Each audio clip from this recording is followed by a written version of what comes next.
Happy Friday. This is the weirdest class I teach. You got a Friday 2 days after you've had class, and then you got 3 more days. Well, you know the story. All right. So, going to get through glycolysis today, and what I'm going to hope to communicate to you in talking about glycolysis and the other metabolic pathways that we'll be talking about over the next week or two is the sort of bigger bodily picture. The bigger bodily picture of this, okay? Metabolism is a set of reactions, but it's not just a set of reactions, okay? It's not just this goes to this, goes to this, goes to this, goes to this, okay? And that's the way that that subject is taught an awful lot, okay? And that's why students look at metabolism and they go, how frigging boring can it get, right? But there are controls that are in there. There are things that your body is doing in there that if you understand those, metabolism takes on a very, very different kind of a meaning, okay? So that's what I hope to convey to you. I'm going to give you some of the A goes to B, goes to C, goes to D, because, hey, that's what we've got to get through. But along the way, just like if you're going from Corvallis to Portland, okay, you're going to go through a bunch of towns. Some of those towns you go through are interesting, right? Well, maybe not. Maybe if you go south. I don't know. It's a joke. Okay. But the point is that there's interesting things along the way, and that's what we're going to be encountering as we go through metabolism. Last time I showed you this pathway. Why do we have metabolism? Well, we have metabolism because cells need to make things. We don't get everything that we need in what we eat. We make things, okay? So metabolism is there partly so that our body can make things that it needs that we didn't eat. Okay? We're not plants, so we can't photosynthesize, right? So metabolism is there to give us energy. Because to make things that we need and to move around and do things that we do, we have to have energy. Everything has its cost, right? That's the 2 primary reasons that we have metabolism. Making things and providing energy for us to do the things that we need to do. All right? So if we keep those 2 things in mind, we'll see that metabolic pathways will frequently involve energy, and one of those pathways is glycolysis. And if they don't involve energy, they will certainly involve making something that we need. Now, it turns out in the case of glycolysis, we get both of those. Things that we need, and we get energy. All right, so let's start. And I'm going to take you through this. As I said, A goes to B, goes to C, goes to D. You will not have to memorize any structures. You should know the names of the molecules, and you should know the names of any enzymes that I name. Okay, so I'll make it easy on you. I won't name every enzyme. But any enzyme that I tell you the name of, you need to know that. Okay? And again, I don't do it for the sake of memorization, but because these are important enzymes that you will encounter elsewhere. And the last thing I think that you're going to take away from this is energy. Because energy is a very, very critical component. Where I mention energy, like for example, the first reaction requires an input of energy, okay, I would know that there's an energy component to that one, right? All right, so let's think about that. So, names of molecules, enzymes that I name, and energy. That's the 3 things we're keeping in mind as we're going through glycolysis. Okay, well, the first reaction you've already seen. I showed it to you on Wednesday. And it's a reaction that is what I like to think of as priming the pump. Okay? Now, I grew up in a place where they had pumps. In fact, the place where I grew up, they still had outdoor toilets when I was a kid. All right? So you went out, and when you had to do your business, you went outdoors, and in the middle of winter in Illinois, that wasn't a very fun thing to do. Oh, yeah. You know, and if you were a kid at Halloween, I got to tell you, that was the greatest thing. Going out and pushing those things over. Oh, man. You talk about dream. I think it was one of the main reasons they stopped using them and they actually started doing indoor plumbing was people got tired the day after Halloween of going back and setting up their outhouses again. Okay? You think I'm making this up. I'm not making this up. All right. But I digress. All right? I think it's the weather here, right? All right. So priming the pump A pump has to be primed because a pump, when its little seal dries out, all right, doesn't hold the suction that you need to do to pump things. So you prime the pump by pouring water on the seal, which now allows it to seal, and you can pump things. That's what priming the pump's all about, all right? Well, that means that if you're priming the pump, you've got to add water to something so that you can pump water. Now, if you're really, really dry, and you don't have any water to put on the seal so that you can pump more water, you got you a real catch-22, right? Well, that's kind of like what's happening here. We call this priming the pump because we have to use ATP to start the process that's ultimately going to give us ATP. We have to use ATP to start the process that's going to give us ATP. In the first half of glycolysis, or the first 4 reactions of glycolysis, there are 2 reactions where we put energy in. Everybody notice the word I just used? We put energy in to make the pathway go forwards. And the energy that we're putting in here is in the form of ATP. So we have to have energy to start it. Now, where does it come from? Well, keep in mind one thing, all right? Students frequently get this notion that their cells run out of ATP. Your cells never run out of ATP. When you die, your cells will run out of ATP. But if your cell's alive, it has low ATP, it has high ATP, but it never has 0 ATP. Okay? All right.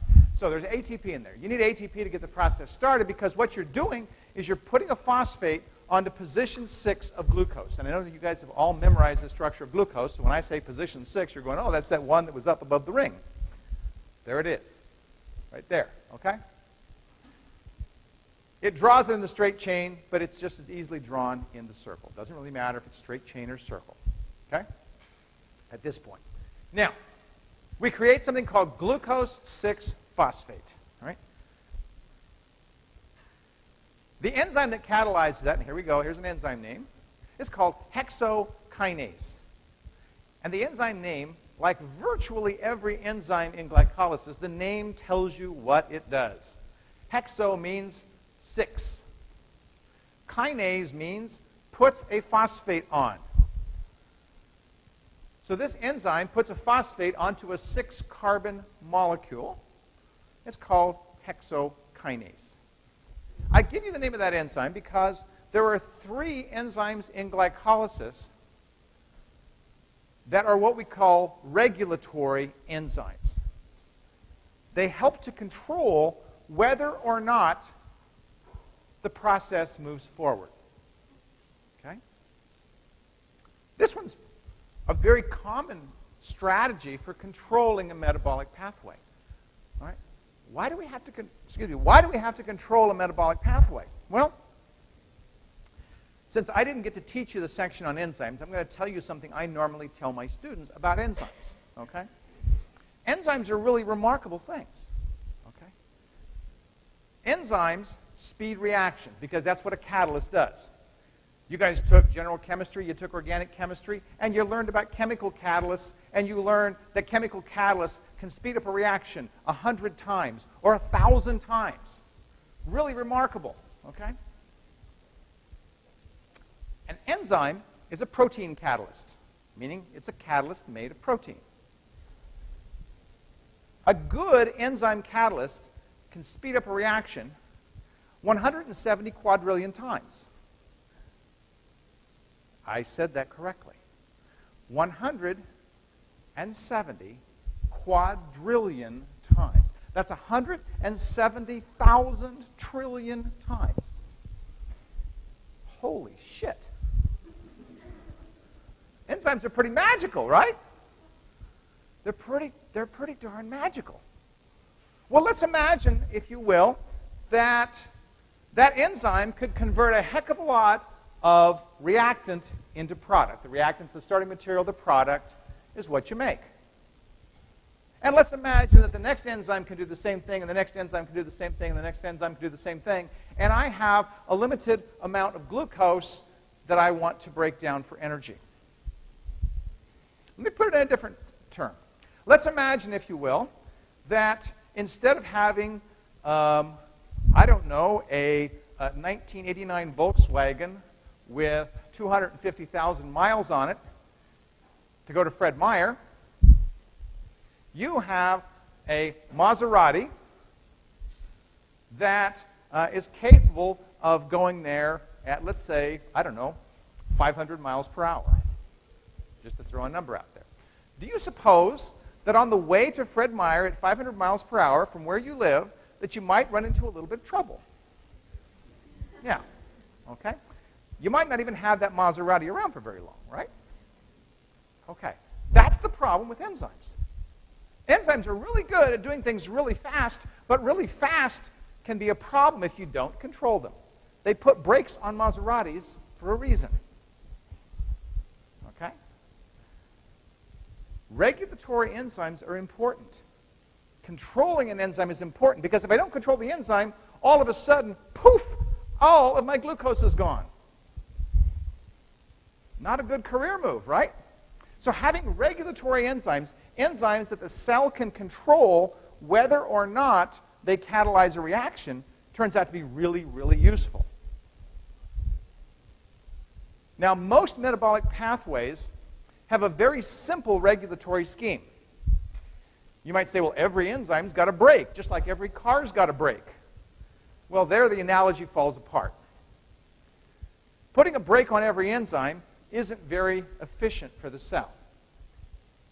Turns out if the cell puts a brake on the first enzyme, then A doesn't go to B. If A doesn't go to B, that means there's no B, and B can't go to C. We stopped the whole pathway. By stopping one Maserati, I've stopped the entire pathway. Most enzymatic pathways have that scheme of control. The first enzyme is the one that's controlled, and then the rest of them are just sitting there sucking wind, waiting for substrate. Right? They don't need brakes because they don't have gas. Okay? Now, glycolysis is unusual in having not only a regulatory enzyme for the first step, we'll see it also has a regulatory enzyme in the third step, and we'll also see it has a regulatory enzyme in the 10th step. That's very unusual for a metabolic pathway. And there are reasons why, and I'll talk about those later. But most metabolic pathways don't have that scheme that I'm telling you here. Okay? All right. So, glucose goes to glucose 6-phosphate, reaction 1. Okay? Reaction 2 turns out to be a pretty trivial reaction. The enzyme name doesn't even really matter. Okay? And in this reaction, we're converting glucose 6-phosphate into fructose 6-phosphate. Oh, there's fructose. Glucose 6-phosphate's going into fructose 6-phosphate. Just a rearrangement of the molecule. We've just twisted a couple things. We've converted it from being an aldose to being a ketose. Right? Make sense? Oh. I'm sorry. This is reaction 2. Okay? Reaction 3 turns out to be a very important reaction and a very interesting reaction. Okay? It's in reaction 3 that the second ATP is used to make this process go. And the enzyme name here is very important. In fact, when we talk about regulatory enzymes for glycolysis, this enzyme turns out to be the most important regulatory enzyme. Okay? It's called phosphofructokinase. You are welcome to abbreviate it PFK. PFK. Phosphofructokinase. Okay? This enzyme is also using energy from ATP. To put a phosphate onto fructose 6-phosphate, the product is a molecule we call fructose 1,6-bisphosphate. And by the way, I'll give you some, if you want some abbreviations you can use, I'll be happy to give you some. So for example, glucose 6-phosphate, you can call G6P if you want. Fructose 6-phosphate, you can call F6P if you want. And fructose 1,6-bisphosphate, you can call F16BP. British Petroleum. Bisphosphate. Okay. All right?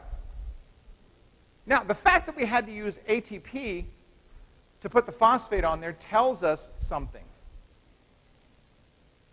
Why doesn't the cell just take and grab a phosphate and put a phosphate onto there? The answer is that there's not enough energy to put the phosphate on there without some other help.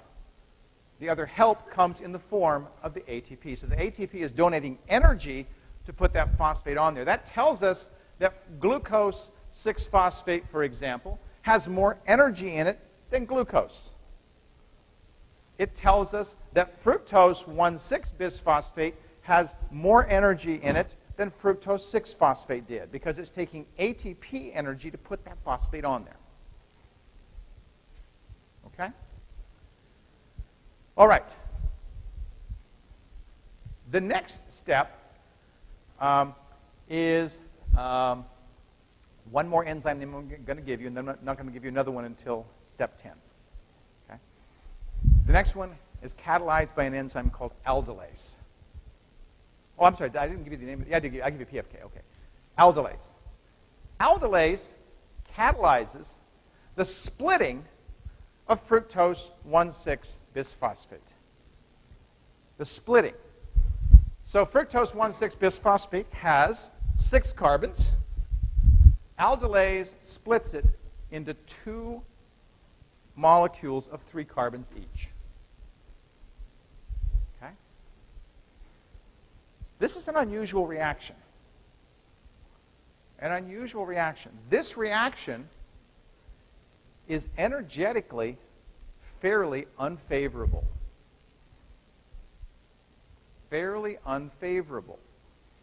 What does it mean when I say a reaction is fairly unfavorable? It means, everybody's gone back and looked at that delta G business, it means that the delta G0 prime, by the way, what was the delta G0 prime? That was the standard Gibbs free energy change, right? That's the constant that's there. So I have delta G equals delta G0 prime plus the log term, right? The constant has a positive value. I'm going to explain what that means to you. The delta G is equal to a positive value plus the log term. Right? Based on what we said the other day, what does that mean about the log term? If it's going to go forwards, it's got to be negative, right? What does it take for the log term to be negative? More denominator than numerator. Okay? And since the denominator is let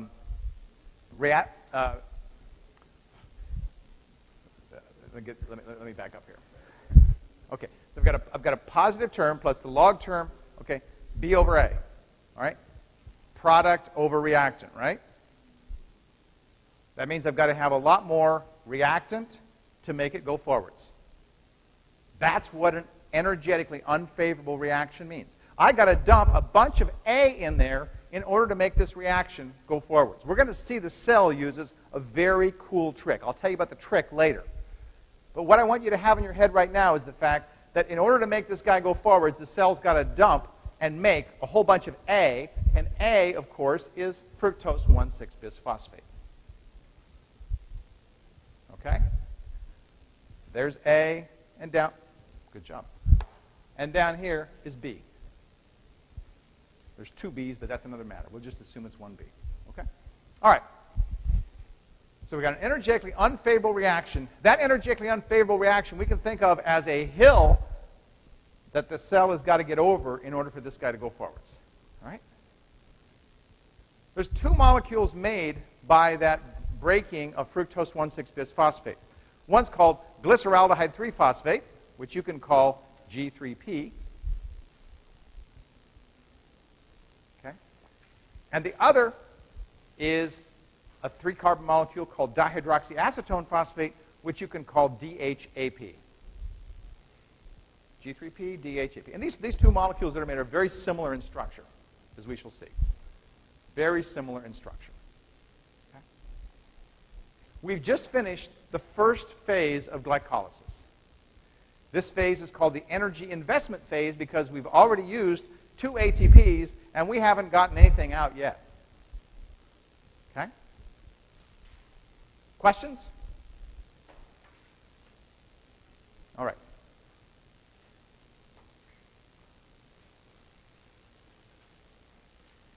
Let's go to the second phase. Okay? The second phase, the cell does something to make your life simpler. Cells don't always do that, right? But in this case, the cell did something to make your life simpler. Okay? Oops, back up. It's not even, in fact, I didn't realize I didn't have that on there. Okay. What it does to make your life simpler is this. Remember the products were dihydroxyacetone phosphate and glyceraldehyde 3-phosphate.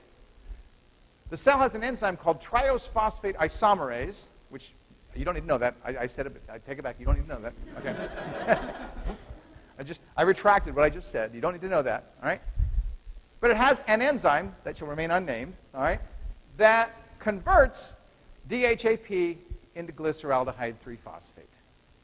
That's actually the 5th reaction. It's not shown on the first scheme. All right. Because of that, we now have 2 molecules of glyceraldehyde 3-phosphate. Right? And from now on, we'll have 2 of everything. Cells are nice things. They make your life simpler, right? So from this point forward, we're going to have 2 molecules of glyceraldehyde 3-phosphate. And that's what we've got. So now, when we look at the second phase, we've got 2 of these, 2 of everything that goes all the way down. Okay? Okay. Let's take a look at the next reaction. The next reaction, glyceraldehyde 3-phosphate is becoming 1,3-bisphosphoglycerate. I'd like you to look at what is happening up here. Okay? First of all, we see a little phosphate coming in. This guy started with 1 phosphate. It's ending up with 2 phosphates. That didn't happen in going from glucose to glucose 6-phosphate. Why not?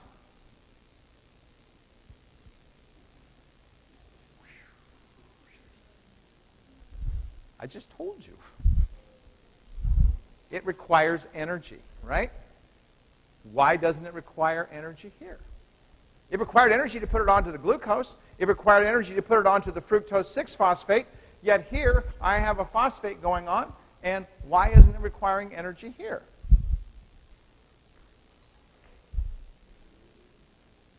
It's a trick question. It does require energy.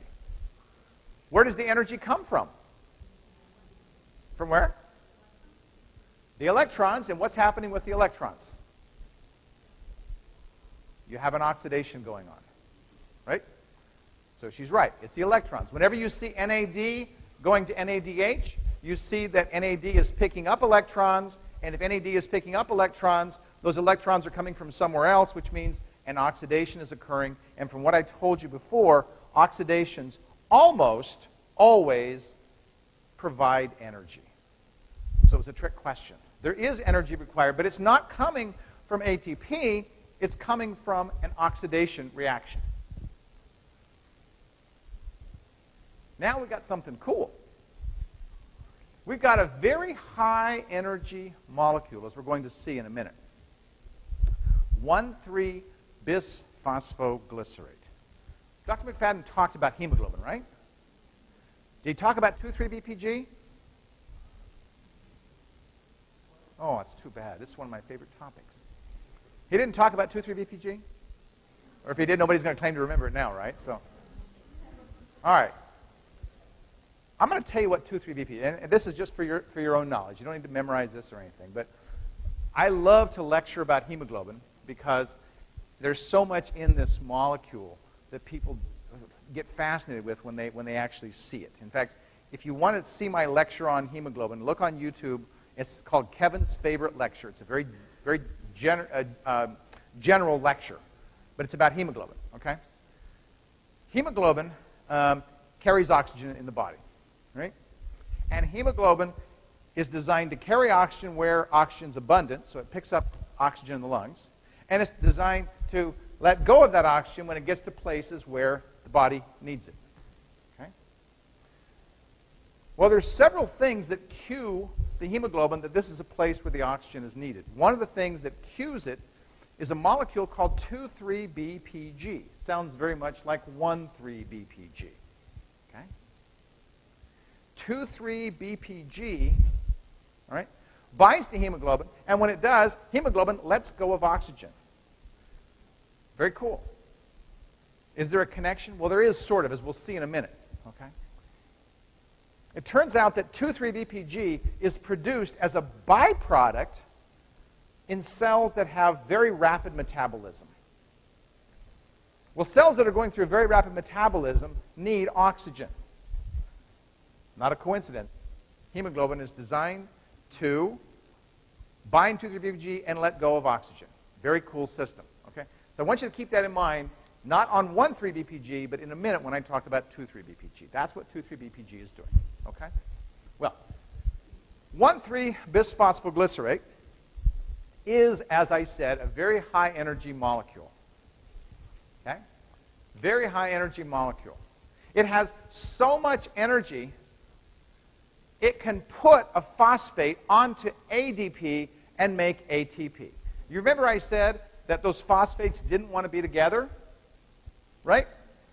You have a magnet that's got a north pole over here and a magnet that's got a north pole over here, and you try putting them together, what happens? They repel. But if you keep forcing and forcing and forcing and forcing, you can actually make them touch each other, even though they don't want to, if you have more energy than what the magnet is using to repel. That's what's happening here. 1,3-bisphosphoglycerate has more energy than ATP does. So it's able to force that phosphate onto ADP to make ATP. It's an example of a reaction. And by the way, this is not the primary way we make ATP. That is by having a high energy molecule making it. This doesn't happen very much. Okay? Because there aren't that many high energy molecules that exist in cells. This is one of them that is. We'll see a couple of others. Right? This guy transfers phosphate onto ADP to make ATP, and the type of reaction that's here is called a substrate-level phosphorylation. I'll explain the significance of that in a minute. Substrate-level phosphorylation. This happens when we have a high-energy molecule that transfers a phosphate onto ADP and makes ATP. That's exactly what you've seen. The high-energy molecule being 1,3-bisphosphoglycerate. Okay? Substrate-level phosphorylation contributes a tiny amount of ATP to our bodily need for ATP. A tiny amount. But we see it happen twice in glycolysis. Twice. Okay? We've just made ATP. And not only have we made one ATP, we've made two, right? Because we started with 2 of everything here. That means we have 2 ADPs. We've now made 2 ATPs, and we've broken even. We used 2 to start the process. We've now gotten 2 out. We've broken even. Okay? All right. Now we're getting ready for the 2,3-BPG thing. This turns out to be really cool. All right? The next reaction starts with, oh, by the way, after I transfer the phosphate comes off of position 1. That leaves me with 3-phosphoglycerate, which you're welcome to call 3-PG. And this 1,3-bisphosphoglycerate you can call 1,3-BPG if you want. Okay? 1,3-BPG and 3-PG. Right? So we're at the 3-phosphoglycerate point. 3-phosphoglycerate has got this phosphate sitting on it. And you look here and say, oh, well, this is just an isomerization. This phosphate is moving from position 3 to position 2 in the next reaction. That's what looks like what happens. But you know, just like the magician that does a sleight of hands, the thing that you think you see isn't the thing that you actually see. There's a cellular sleight of hands that's going on here, okay, that is interesting. All right? This phosphate that's on position number 2 is not the same phosphate that was on position number 3. Who cares? Well, you'll care in a minute. Okay? Well, how do we get from 3 to 2? Right? Well, it turns out that there's an intermediate that's not shown on here. This enzyme works in a very interesting way. Instead of moving the phosphate from position 3 to position 2, it makes an intermediate where it puts a phosphate on position 2 before it takes the phosphate off of position 3. So if you want to think of a little side reaction going off here to the right, on the right, we've just made something called 2,3-BPG. 2,3-BPG is an intermediate in glycolysis. Well, sort of. It's a transient intermediate. Okay? We don't list it. Okay? We don't list it because it doesn't hang around for long. It usually gets converted right straight into 2. And the way what happens is the phosphate that was on position 3 simply gets taken off. So the one that's on 2 wasn't the one that was on 3. Okay? 2 was just a phosphate that got added. All right? Well, it turns out that that transient intermediate, 2,3-bisphosphoglycerate, is stable. Not all intermediates are stable. There's a lot of intermediates that have happened up to this point, and I haven't even bothered to tell you about them because they're never released. This guy can escape the enzyme at a very, very low frequency, meaning that the enzyme goes, oops, I let go of it. Oops, I let go of it. If I am a cell and I'm going through very rapid metabolism, these reactions are going bang, bang, bang, bang, bang, bang, bang, bang, bang, bang, bang, bang, bang, right? Thousands and thousands and thousands of times this is going on in a very rapidly metabolizing cell because cells need energy, and these reactions will help to produce energy. Well, if this thing's going on thousands and thousands of times, it doesn't take very many escaping to go out and affect hemoglobin. So very rapidly metabolizing cells will have a higher concentration of 2,3-BPG than cells that aren't metabolizing rapidly. Here's the sign that this cell is metabolizing rapidly. And it turns out it's a complete accident that it gets released. All right? Think about how your body is doing something because of an accident. Right? This signaling process that's happening is happening because the enzyme is going whoops and occasionally letting a molecule slip out of its grasp. Well, that turns out, as I said, to be very important to tell the hemoglobin that here's where I need oxygen. Okay. Questions about that? Yes?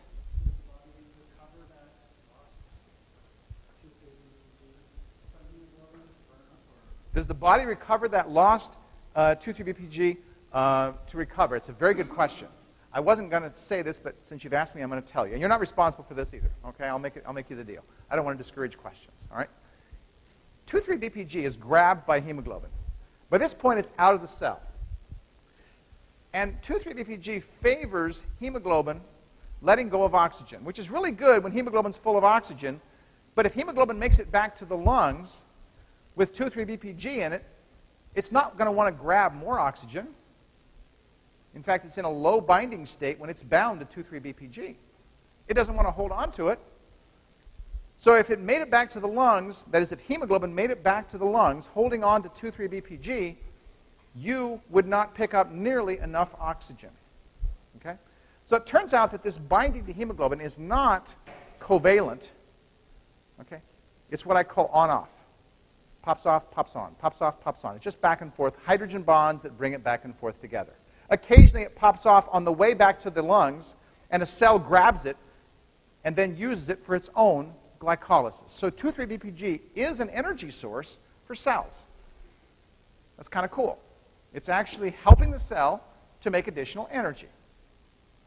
Now, the real cool wrinkle of this, right, or maybe not so cool, I should say, if you smoke, right, if you smoke, your blood has an automatically higher concentration of 2,3-BPG than those who don't smoke. Which means it's much more likely that your hemoglobin is going to make it back to the lungs bound to 2,3-BPG. What does that mean based on what I just told you? You're going to have a reduced oxygen carrying capacity because you smoke. And you know that. This is why smokers get out of breath when they climb stairs. Metabolism's cool, guys. You thought I was bullshitting you, didn't you? Okay? Metabolism's cool. So I just told you something you didn't need to know, but probably you understood a little bit better. All right. Okay. We're at 2,3. Well, I'm sorry, not 2,3. We're at 2-phosphoglycerate. We're nearing the end. The end is near. The guy's walking around with the signs. The end is near. I'm going to get the sign. We're walking around there. All right. 2,3-BPG in the next reaction is converted to another very high energy molecule called phosphoenol pyruvate, or as you're welcome to call it, PEP. PEP. PEP has a lot of energy. When you have PEP, you have a lot of energy. That's easy to remember. Okay? This guy is loaded with energy. In fact, it is so loaded with energy that it's able to transfer phosphate onto ADP to make ATP. And it's got so much energy that in theory, it could actually make 2 ATPs. It only makes 1. It could make 2. That's how much energy is there. Well, what happens to energy that you don't use productively? Let's think about your automobile. Heat, right? You turn your heater on in your car in the wintertime because the automobile engine is not 100% efficient in moving you. The excess energy is lost as heat. The reason you get hot and sweat when you run is energy is not being used efficiently, and this reaction right here is letting off a ton of energy. This reaction is what I like to refer to as the Big Bang. No, it's not the beginning of creation. The Big Bang relating to the release of energy that's happening right here. Okay? Well, you'll notice along the way that what we did was we made 2 more ATPs because we had 2 of everything. So our net production of ATP for this whole process is we've made a net of 2 ATPs. Not a great deal. We'll see that we're not done, though. But we're done with glycolysis. We're done with the first phase of breaking down sugar. This enzyme name, the last one I just told you, is an important one. It's called pyruvate kinase. Pyruvate kinase. All right? Pyruvate kinase catalyzes the Big Bang.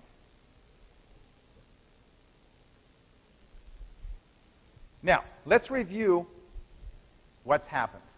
We started with a 6-carbon glucose. We produced 2 molecules of pyruvate. We produced a net amount of 2 molecules of ATP. And, you've probably forgotten, but we also produced 2 molecules of NADH. Those 2 molecules of NADH, we will see later, can be converted into ATP by the electron transport and oxidative phosphorylation pathway. We'll talk about that next week. Okay? We still have 2 molecules of pyruvate, and those 2 molecules of pyruvate, if we go and we completely oxidize them, they're going to release a bunch more ATP, or create a bunch more ATP, release energy and create ATP. Okay, questions before I talk about something on the sideline here?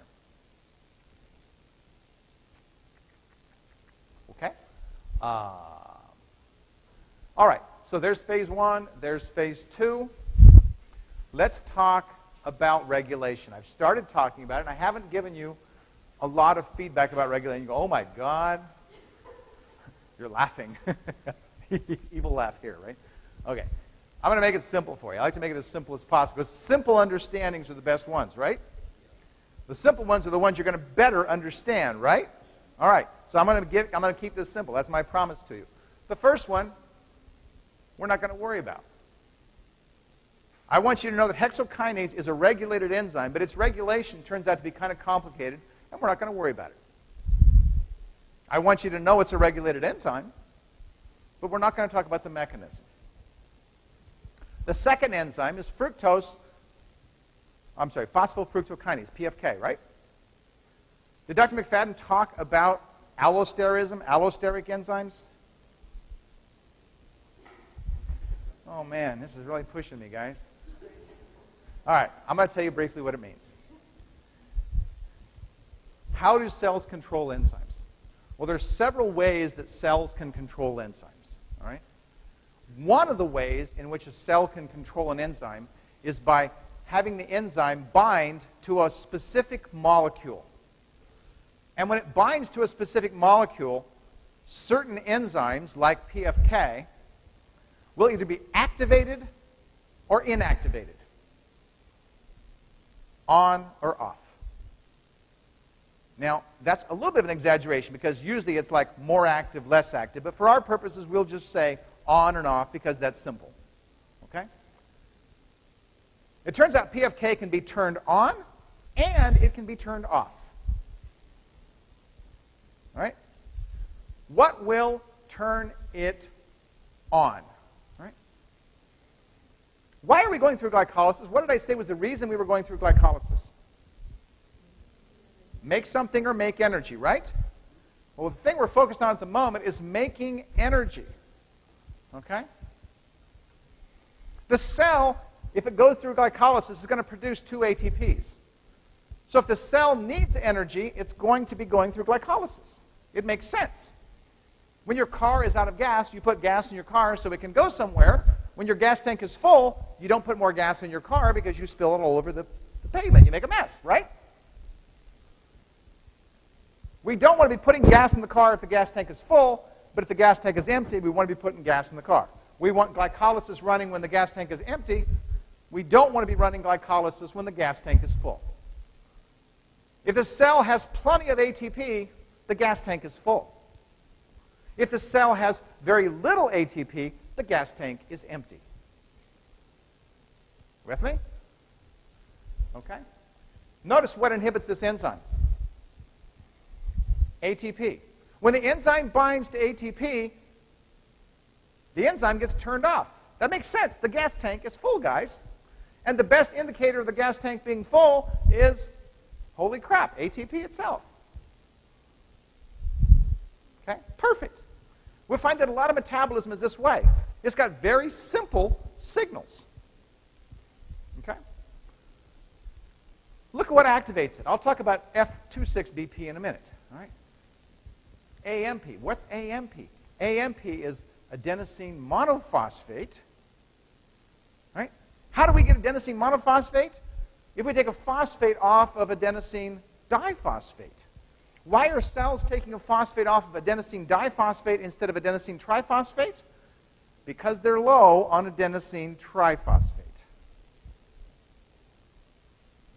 When the cell is running out of ATP, the AMP concentrations will be increasing.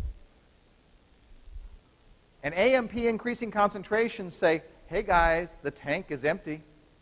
And look what's turning on fructose, phosphofructokinase, AMP. The tank is full, the tank is empty. You with me? Okay. For right now, I'm just going to ask you to just know that F26BP is an indicator that the tank is empty. Okay? I can't give you that same logical progression I gave you for AMP, but suffice it to say that it is an indicator that the tank is empty. Okay? I'm going to ask you to trust me on that one. All right. The last guy down here, pyruvate kinase, turns out to be a little bit more complicated, but not completely. Okay? It's activated by AMP, just like PFK. It is inhibited by ATP, just like PFK. So that makes sense. But now, look at this. It's activated by fructose 1,6-bisphosphate. Have you seen that before? Yes, you have. You saw it right here. Fructose 1,6-bisphosphate. Coincidence? Absolutely not.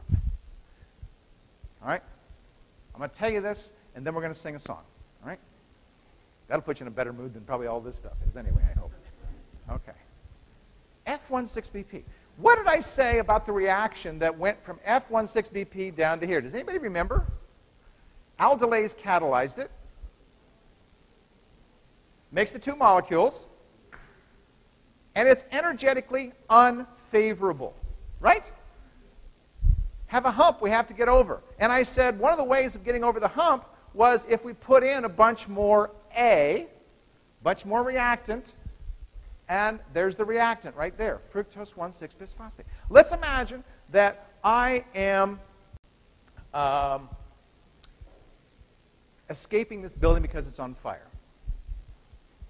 Okay? And my adrenaline levels go up. We'll see later that what adrenaline does is it dumps glucose into your bloodstream. Your muscle cells start taking it up. And your muscle cells are where these reactions are going on like crazy. It's one of the ways in which they get their energy. The muscles start seeing all this glucose, and they go, oh, okay, going to make glucose 6-phosphate. Oh, going to make fructose 6-phosphate. Oh, going to make fructose 1,6-bisphosphate. It's already burned 2 ATP molecules, and the muscles are needing ATP badly. Right? We've got an energy hump we've got to get this over, and what I got to do then is I've got to start making more and more of this before I can ever get these reactions going. If I have to wait for this to get too high, I might run out of ATP. Not good. Well, as this concentration starts to go up, look what happens. Fructose 1,6-bisphosphate activates this enzyme down here. I've got a little bit of this, I've got a little bit of this, I've got a little bit of this, I've got a little bit of this, I've got a little bit of this, but now I've activated this enzyme, I'm sucking away this one. Which means I will start sucking away this one, which means I will start sucking away this one, and these. In each case, this is the product of this reaction. So in addition to dumping stuff here and increasing the amount of A, the reactant, this activation has started decreasing the amount of product.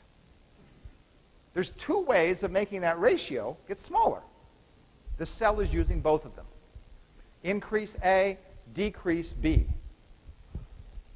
Okay? This reaction right here is an extremely rare reaction that occurs in cells. It's called feed-forward activation.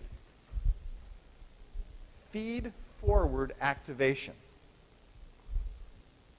This molecule, fructose 1,6-bisphosphate, is signaling ahead to an enzyme, we're going to be needing stuff, and it's activating that enzyme. It's activating, it's feeding forward and activating that enzyme.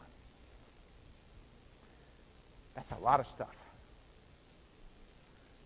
No disagreement there. Should we sing a song? Should I take questions first? Are there questions about that? Okay. I've got a song that summarizes glycolysis. It's called The Sound of Glucose. And it's to the tune of a few of my favorite things. Aldehyde sugars are always aldoses, and if there's a ketone, we call them ketoses. Some will form structures in circular rings. Saccharides do some incredible things. Onto a glucose, we add a P to it. ATP energy ought to renew it. Quick rearranging creates F6P without requiring input energy. At a high rate, add a phosphate with PFK. F16BP is made up this way so we can run and play. Da, da, da, da, da, da, da. Aldolase breaks it and then it releases DHAP and a few G3 pieces. These both turn into 1,3-BPG, adding electrons onto NAD. Phosphate plus ADP makes ATP, while giving cells what they need, energy, making triphosphates a situation of substrate level phosphorylation. 3-BPG, 2-BPG, lose the water, PEP gets a high energy state just to make pyruvate. So all the glucose gets broken and bent. If there's no oxygen, cells must ferment. Pyruvate, lactate, our cells hit the wall. Some lucky yeast get to make ethanol.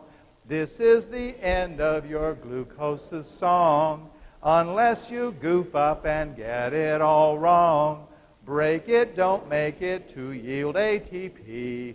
You'll save your cells from futility. All right.